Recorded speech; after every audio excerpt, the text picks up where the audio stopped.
गौतम लाहिड़ी साहब हमारे साथ मौजूद हैं। गौतम साहब, अरुण गोविल की दावेदारी को कितना मजबूत आप मानते हैं? एक जमाना वो भी था जब कांग्रेस पार्टी ने अरुण गोविल को पूरे भगवान राम के गेटअप में चुनावी प्रचार के लिए उतारा था और उस पर उस वक्त आरएलडी के जो चीफ होते थे जनता पार्टी के नेता अजीत सिंह चौधरी, वो नाराज हो गए थे। अब बीजेपी और आरएलडी साथ साथ हैं, अरुण गोविल बीजेपी के कैंडिडेट हैं, कैसे देखते हैं आप? देखिए, सबसे बड़ी बात यह है कि इस बार चुनाव हो रहा है जब अयोध्या में राम मंदिर बन गए जी, और इसके बाद उसका प्राण प्रतिष्ठा हुआ, तो भगवान राम के जिस चरित्र किरदार में वो अरुण गोविल वो किरदार निभाया था, हाँ। और उसको मैदान में उतारना एक आप कह सकते हैं कि सिंपैथी वे क्या उसके इमोशनल कनेक्ट लोगों के साथ करने के लिए आसान हो सकता है। मेरठ ऐसे ही भाजपा के लिए बहुत ही आसान कॉन्स्टिट्यूंसी है, बहुत ही ज़्यादा चुनौती नहीं है, लेकिन इस बार थोड़ा सा जातिगत समीकरण बदला है, लग रहा है उस तरह से। लेकिन एक बड़ी इंटरेस्टिंग बात है गौतम दादा, नाराज है बीजेपी ने अपने 3 बार के सांसद का टिकट काटकर इनको टिकट दिया और 3 का ऐसा आंकड़ा है कि सपा ने 3 बार यहां से अपना कैंडिडेट बदल दिया।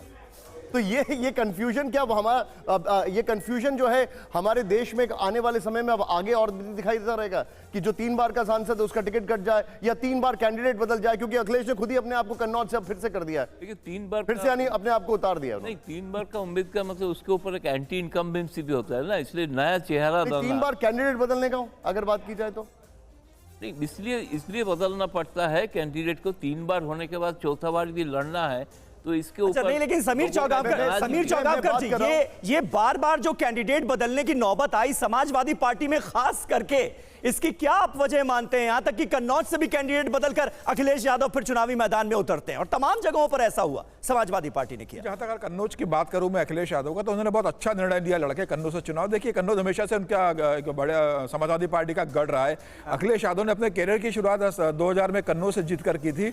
हालांकि ये बात ठीक है कि जब 2012 में जो मुख्यमंत्री बने उन्होंने कन्नौज छोड़ी तो उनकी वाइफ डिंपल वहां से सांसद बनी थी। हालांकि फिर डिंपल कन्नौज से सुब्रत पाठक से हार गई थी 2019 का चुनाव।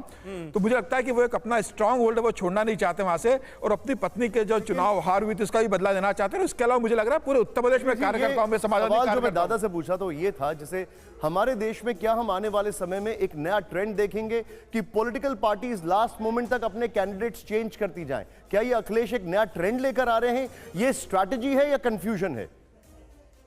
नहीं, मेरे से पूछा है क्या? जी समीर जी। नहीं, मुझे लगता है कि ये कंफ्यूजन था, स्ट्रेटेजी नहीं रहती कभी भी। देखिए, आप कार्यकर्ता को एक बार टिकट दे देते हैं, उसका कार्यकर्ता उत्साहित होते हैं, काम करने लगते हैं, वो खुद फील्ड में जाता है, फिर आप दूसरा उम्मीदवार लेकर आते हैं तो वो वर्ग नाराज होता है। मुझे लग रहा है ये कहीं भी स्ट्रेटेजी नहीं रहती है, ये हमेशा कंफ्यूजन का मामला रहता है। और अखिलेश यादव इस बार जानते हैं कि इस बार बहुजन समाज पार्टी उनके साथ में नहीं है, और इस समय उनके लिए सीटें जीतना बहुत जरूरी है। कम से कम 2019 का प्रदर्शन की 5 सीटें वो बचा के रखे, और इसीलिए एक सीट पर जम्मू में वोटिंग होगी, वो बीजेपी ने जीती है। सीधे मैं चलता हूं जम्मू, क्योंकि वहां पर एक डिवाइड होता है। वो होता है कि किस तरीके से कश्मीर किसी और का और जम्मू किसी और का, तराई वाले इलाके किसी और के और पहाड़ी इलाके किसी और के। अंकित, बड़ा अच्छा लग रहा है आपके पीछे की तैयारियां देखकर, बताइए मुझे, हाउस द जोश? देखिए, जोश काफ़ी हाई है और तस्वीरें हम आपको सीधे जम्मू लोकसभा सीट की दिखा रहे हैं, जहां पे जो सुबह का वक्त है और ऐसे में लंबी लंबी कतारें जो है वो यहां पर देखने को मिल रही है।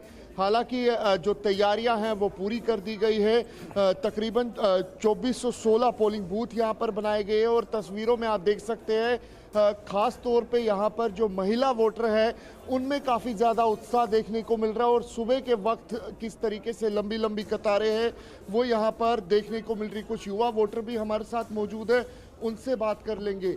सुबह आप वोट कास्ट करने आए हैं, किन मुद्दों को लेकर वोट करेंगे? रोजगार मुद्दा रहेगा, विकास रहेगा, कैंडिडेट को देख के वोट करेंगे या फिर पार्टी को देख के? अब देखिए, धीरे धीरे आगे युवा पीढ़ी और बढ़ रही है, तो हम थोड़ी रोज़गार की थोड़ी डिमांड वगैरह करेंगे इस चीज़ को लेके।